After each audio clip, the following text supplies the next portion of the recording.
اعوذ باللہ من الشیطان الرجیم بسم اللہ الرحمن الرحیم اللہم صلی علی محمد وآل محمد وعجل فرجہم۔ السلام علیکم جمیعاً ورحمۃ اللہ وبرکاتہ۔ انشاءاللہ آج ہم گفتگو کریں گے جناب فاطمہ زہرا سلام اللہ علیہا کے القاب کے سلسلے میں۔ جیسا کہ آپ کے بہت سارے القاب ہیں جناب فاطمہ زہرا سلام اللہ علیہا کے، تو معلوم ہوتا ہے کہ یعنی جس طرح سے اللہ کے 99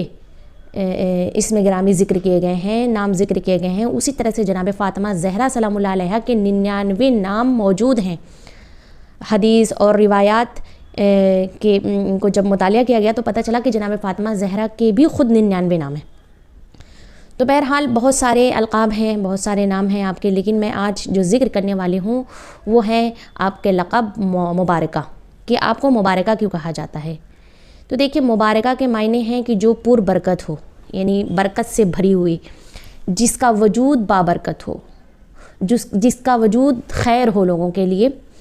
اسے مبارکہ کہا جاتا ہے۔ جناب فاطمہ زہرا کو مبارکہ اس لیے کہا جاتا ہے بعض روایت کے مطابق کیونکہ آپ کا وجود جو ہے بہت ہی دوسروں کے لیے بابرکت تھا، اور اگر آپ کسی کو کوئی چیز عطا کرتی تھیں، بخشش کرتی تھیں، تو وہ چیز اس کے لیے ہمیشہ کے لیے باقی رہتی تھی، یعنی اس کی جو برکت ہوتی تھی وہ ہمیشہ کے لیے باقی رہتی تھی۔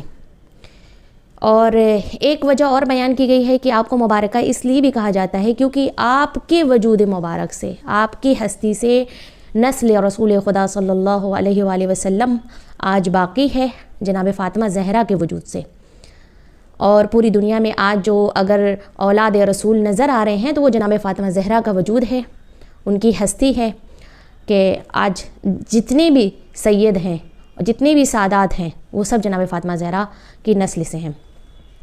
اور اسی وجہ سے خود قرآن میں بھی خداوند عالم کہتا ہے انا اعطیناک الکوثر، کہ اے پیغمبر ہم نے آپ کو کوثر عطا کیا۔ تو یہاں پہ کوثر سے مراد، بہت سارے مفسرین نے بیان کیا کہ کوثر سے مراد جناب فاطمہ زہرا سلام اللہ علیہا کا وجود ہے، کہ آپ کے وجود سے پیغمبر کی نسل آگے بڑھی اور آج دنیا میں باقی ہے۔ یعنی اللہ نے جناب فاطمہ زہرا کو ایک نسل کثیر عطا کیا ہے، یعنی بہت زیادہ نسل اس دنیا میں جناب فاطمہ زہرا کے جانب سے یعنی پھیلی ہوئی ہیں۔ اور آپ کا وجود، آپ کی ہستی سب کے لیے بابرکت تھی، آپ کی ذات سب کے لیے مبارک تھی۔ کہتے ہیں ایک بار رسول خدا صلی اللہ علیہ وآلہ وسلم مسجد نبوی میں نماز پڑھا رہے تھے، اور کہتے ہیں کہ ایک شخص آیا اور آ کر کہنے لگا، بہت ہی ضعیف، بہت ہی ناتواں، بہت ہی لاغر، یعنی اتنا بوڑھا انسان تھا، اتنا ضعیف انسان تھا کہ اس کا ہاتھ اور بدن لرز رہا تھا۔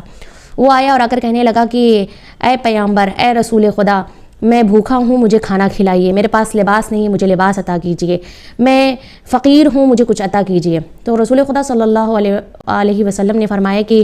اے شخص، اس وقت تو میرے پاس کچھ بھی موجود نہیں ہے، ہاں میں تمہیں ایک گھر کی طرف رہنمائی کرتا ہوں، تم وہاں جاؤ، شاید ہو سکتا ہے کہ وہاں سے تمہیں کچھ بخشش، کچھ عطا ہو جائے۔ تو کہتے ہیں کہ پیغمبر اکرم نے کسی کو اس کے ساتھ کیا اور کہا کہ جاؤ اس کو جناب فاطمہ زہرا سلام اللہ علیہ کے گھر لے کے جاؤ۔ تو جب اس شخص کو لے کر آتے ہیں، کیونکہ وہ بہت ناتواں تھا، بہت ہی یعنی اس کے پاس طاقت نہیں تھی چلنے کی، اتنی سکت نہیں تھی کہ وہ کھڑا ہو سکے۔ بہرحال اس کو جب لے کر گئے جناب فاطمہ زہرا کے گھر، تو اس نے بیان کی اپنی مشکلات کو۔ تو جناب فاطمہ زہرا نے اپنے اس گلوبند کو، اس ہار کو اتار کے دے دیا کہ جو مولا علی نے ان کو ہدیے میں دیا تھا، مولا علی ان کے لیے لے کر آئے تھے، وہ ہدیے میں دیا اور اس شخص کو دیا اور کہا کہ لے جاؤ، تمہاری جو بھی ضروریات ہے، تمہاری جو بھی خواہش ہے، تم اس گلوبند کو بیچ دو اور تمہیں جو ضرورت ہے اس سے پورا کر لو۔ کہتے وہ شخص پھر اس کے بعد جب دوبارہ آیا اور آ کر کہا کہ آپ کی بیٹی نے مجھے گلوبند دیا ہے اور اس طرح سے کہا ہے، تو وہ پیغمبر کی آنکھ میں آنسو آ گئے، پیغمبر گریہ فرمانے لگے اور پھر کہا کہ اے شخص، جاؤ اس گلوبند کو تم بیچ دو، اس ہار کو تم بیچ دو، کہ یہ انشاءاللہ تمہارے لیے پربرکت ثابت ہوگا۔ اور وہ شخص چلا جاتا ہے، اس گلوبند کو بیچ دیتا ہے۔ کچھ دنوں کے بعد پھر آتا ہے اور آ کر کہتا ہے کہ یا رسول اللہ، وہ ہار، وہ گلوبند جو جناب فاطمہ زہرا سلام اللہ علیہ نے مجھے عطا کیا تھا، اس سے میں غنی ہو گیا ہوں، یعنی بے نیاز ہو گیا ہوں، اتنی برکت تھی اس سے کہ آج میں غنی ہو گیا ہوں۔ تو یہ جناب فاطمہ زہرا کا کرم ہے، ان کی بخشش اور ان کی عطا ہے۔ واقعی میں جناب فاطمہ زہرا سب کو عطا کرنے والی ہیں۔ انشاءاللہ کہ اگر ہم متوسل ہوں جناب فاطمہ زہرا سے اور ان کی جو ایک خاص صلوات ہے، اللہم صلی علی فاطمہ و ابیہا و بعلہا و بنیہا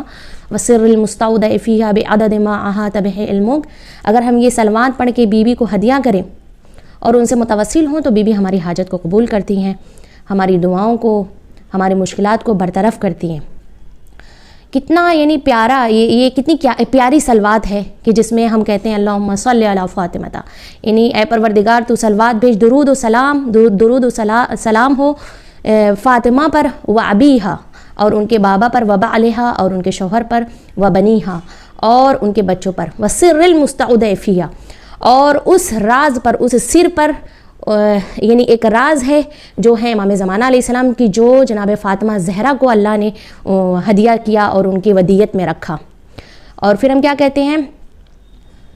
سر المستودع فیہا بعدد ما احاط بہ علمک، اور اس قدر تو صلوات و درود بھیج میرے پروردگار ان پر کہ تیری ذات کے علاوہ کوئی بھی اس کا احاطہ نہ کر سکے، کوئی بھی اس کو سمجھ نہ سکے، صرف تیری ذات سمجھ سکے، یعنی خداوند عالم صرف سمجھ سکے۔